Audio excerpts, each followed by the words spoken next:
Banks first met his wife Ursula during his national service in Germany in 1955.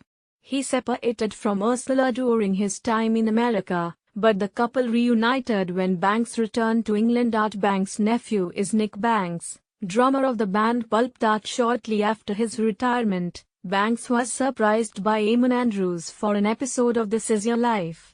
Since the 1980s he was a member of the three-man pools panel. In 2001, he sold his World Cup winners' medal at Christie's for $124,750, and his international cap from the final was also sold at $27,025.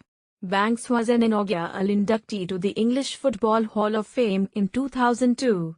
In May 2006, Banks was the first legend to be inducted into a new Walk of Fame, by having a plaque installed in the pavement in front of Sheffield Town Hall.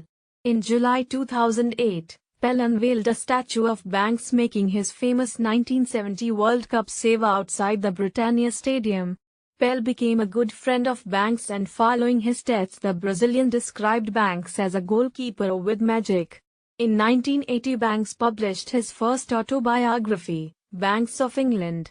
Irish investigative author, Dan Mullan, published a boyhood memoir in 2006 called England.Banks, A Hero Who Could Fly, in which he wrote about the influence of the England goalkeeper on his life. In December 2015, it was announced he was receiving treatment for kidney cancer. Banks died in his sleep on February 12, 2019.